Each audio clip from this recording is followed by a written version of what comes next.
Hello and welcome to OBO. This is a completion to our first video, which is how to start a trucking company, step by step on the government website. This is basically showing you how to start your trucking business from scratch without needing to go to any third party companies, just going to directly to the government websites to register your company, to create an account with the government website and save your credentials for the future references, because you will need them anytime you will come back to these websites. Every single time you need to file uh, an update or to do any filing. So basically this is a life saving if you are running a successful trucking company, because basically when you run a trucking company you will need to do a lot of filing, and there are so many regulations and rules involved in the trucking industry. So as you a trucking company owner or a supervisor, you will need to learn a lot about those regulations and filing, and the timing is so important to you guys. I will do my best to cover every single details from experience, and also to help you operate and achieve a successful trucking company. And and for sure, if you have any question or any concern or you need any help, you can just reach out, either comment, ask your question. We will do our best to answer your question. Or you can send us either an email or you can call us. Always is it's a 214 dispatch. You can call at any time, available 24/7, and ask your question, and we are absolutely here to help you and give you the right answer. And then also it's completely free with no issue. So in the first video we covered that, and also I'm assuming that you have uh, obtained your LLC, you filed or you formed your LLC, and you received your company. Congratulations. You received your company information, your LLC, your company name, and also your EIN number, and it's all filed and done. And for instance, again, as I mentioned in the last video or previous video, I said we are from Texas. So I will do, forgive me guys, I will do my best to cover every single details. But as far as filing with the state of Texas is going to be Texas. I don't know which state you're from, but I will do my best to cover every single details again. So again, as you formed your LLC with the state of Texas and you received your DOT number and your MC number, and you filed your UCR. If you guys want to watch the previous video, it will show exactly what I'm talking about. And then also you found your BOC3 agent, which is a cheap minimal designated agent. You file the BOC3 with the FMCSA. Now, assuming that you have purchased your truck, I don't know how you purchase your truck. There are so many different ways to buy a truck. I do not want to favorite anybody or any third party company, but I prefer you buy a used truck. If you have a minimal knowledge in the mechanical or in the trucking or in the trucks, that's an extra credit, because you will be driving a truck from now on, so at least you will know the basic of the truck.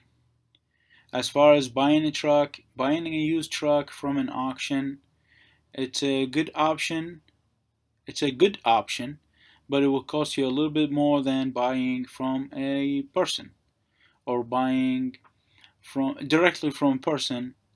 Of course, after inspecting a truck, after inspecting the truck and making sure that it is good to go, and it wouldn't give you and it will not give you some major issues in the future, it is the best option you have is to buy a used truck from a person rather than a dealership or an auction.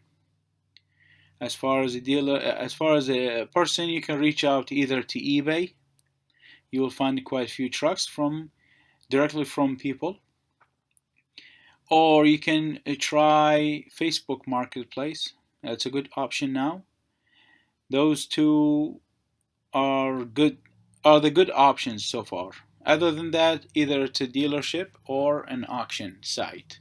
Auction site and dealership will cost you a lot more than a person, and you can always negotiate with a person to negotiate on the price of the truck or on the of the equipment. That way you can save a lot of money. You don't need to buy a truck from you do not need to buy a truck locally. You can just travel somewhere in the US and buy the truck and drive it back. Now, assuming that you obtained your truck, you would need to start or obtain your IFTA decals. How do you obtain your IFTA decals? I'm from Texas, we're from Texas. We go to comptroller.texas.gov. This is the place where you register or create an account. That way you can web file, you can file online for your IFTA every 3 months. And you either file your IFTA, obtain your license, and also this is a tip. Let me give you a tip or a hint that this is the same location, same place where you file your franchise. Every year you have to file franchise for your company, and to file franchise for your franchise tax, it's through this website. It's a comptroller.texas.gov. You create an account. Once you log in, it will give you two options: either file an IFTA or file a franchise. Franchise filing every May of the year. I'm not an expert on this. I'm just assume because we filed every May of the year. That's and also franchise tax is so important. Even if you make $0, if you file $0, you just put there $0 and you have to file. Now, assuming that you obtain your IFTA, done. We're good. And now you go to the website where you obtain your cap card. This is the most important thing for your truck, obtaining your cap card, and this is an IRP, International Registration Plan. This is the website you register your, they call it for the apportioned plate, apportioned registration. This is so simple. You apply, you create an account again, you need to memorize, save them somewhere, save your credentials somewhere. You will need all of these websites. Those websites are so important to you because you're going to need them, whether every other month or every year. For instance, this one, if you file this one, now, let me give you an advice. For this IRP account, when you create an account, it is amazing. You have created an account, is good to go. But for those who's facing a trouble and needing to go to the DMV to file or to apply for that IRP for the cap card, try to call them. Call them before going over there. Make a checklist. Make a list. Make a list before going to the DMV and obtaining your cap card or obtaining your apportioned license plate. because there is a form you need to fill out. It's a few pages. It's a long form. So try to obtain that form from them, and then after you obtain that form, fill it out and take it with you along with the other files that you need to take with you over to the DMV. Because if you're missing something, they will make you go back, and also you will miss your place in line. When you miss your place in line, it will take a while to obtain another appointment with them. Assuming that you have obtained your license plate, a portion license plate, and your cap card, you paid your fees. The fees runs almost, if I'm not mistaken, $1,600 up. It's either $1,500 all the way up. Try to do all of the states, because some of them they don't even cost any much. Put the miles on that form and then file it with them, and they will give you the license plate. Now, you obtained your cap card, you did your IFTA, you received your decals, IFTA decals that you're going to stick on the side of the truck. Now you jump over to the IRS website, and this is how to e-file your 2290. You have two options: either go over there and go to the local IRS office and file your 2290. I believe. And also, by the way, you cannot file a 2290 with a social security number. You have to apply for an EIN number. You have to have an EIN number to file that 2290. And then once you have all you need is a fee, which is, if I'm not mistaken, it's a $550. And then also your truck information, your VIN number. You need the VIN number of the trucks, how many, your fleet, depends on the size of the fleet, and then you file the 2290. 2290 is yearly tax. You have to pay this 2290 every year. Okay? Now, assuming that you have obtained your 2290, now for you to go through some states that they require an additional permit.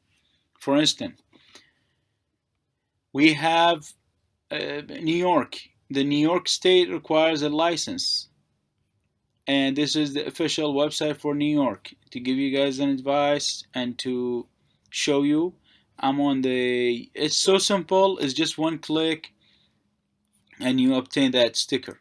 Have you seen that sticker? I believe you have done. You have seen that sticker in the front of the trucks.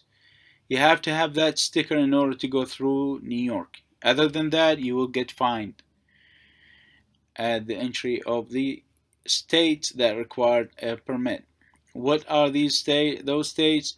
It's New York, Kentucky, New Mexico, and Oregon. Now we go through New York. This is the website. It's so simple. You go tax.ny.gov, and this is how you go to the website and obtain that certificate, and they will mail you that sticker. You can operate before receiving that sticker, because by the time you receive it, it's okay. You can just download that certificate and have it with you in the truck until you receive that sticker and stick it on the front of the truck. Now, assuming that you are saving the credentials to log into this website, because you'll need it every 3 months to file along with the IFTA. Once you file the IFTA, it's the same due date. You have to file this one. You file the IFTA, and you file in New York, and you file Kentucky, and you file New Mexico, and you file Oregon. Now, let's say we finish with the New York. You go to Kentucky website. It's drive.ky.gov.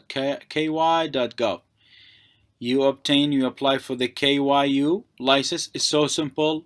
You apply for it. They will give you a number. That's all you need. A number, a PDF file. You download. You keep it with your binder, the binder you have in your truck. You have to have a neat, complete, and clean binder in your truck. And you have to file the KYU every 3 months along with your IFTA, New York, Kentucky. So assuming that you have saved your credentials, you have credentials, you save them along with the other ones, because you will need to log back in into this website to file. It's so important.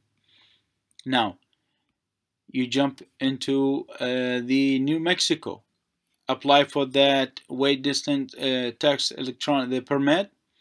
You apply for that permit and they will give you a permit. The permit, I think it's either $9 or $5. It's a simple PDF file, shows certificate with a number. You need that. This is important because all the New Mexico, I'll give you guys advice. The New Mexico, all they're looking for is that permit. They always stop trucks for that permit. So they make you, and that wait station, that entry station, it's always open.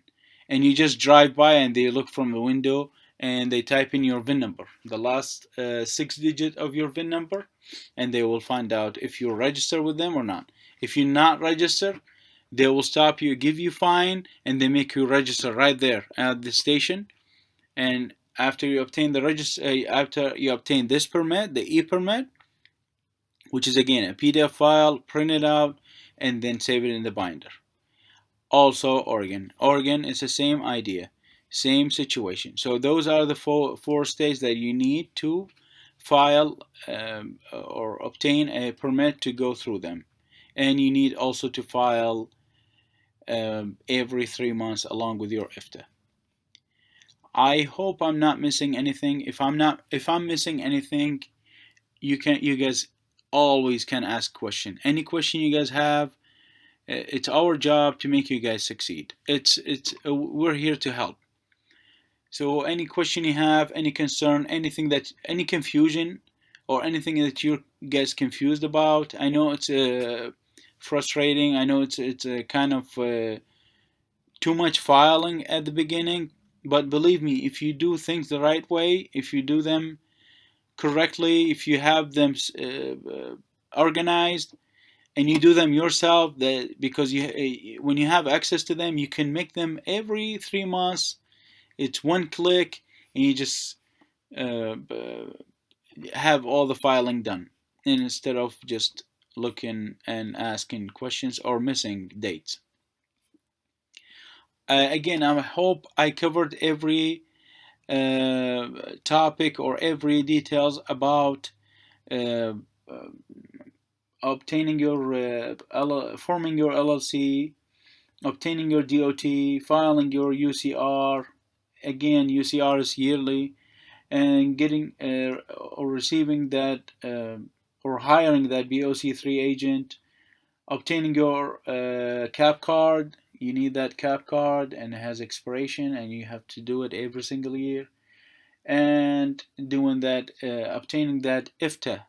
Along with the decals, you will receive a certificate. You need that certificate in the binder, because most of the states, when you go through a station or through an inspection, they will ask for that IFTA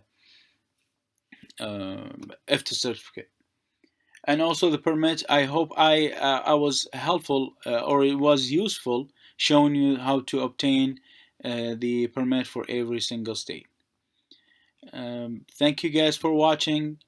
If you don't mind me asking, guys, please subscribe to our channel, as we are doing our best to grow this channel and make it useful for all the truckers out there, or all the business owners out there, with the quite useful videos, different topics, and bonuses, hints, and tips that help you succeed and achieve a good business.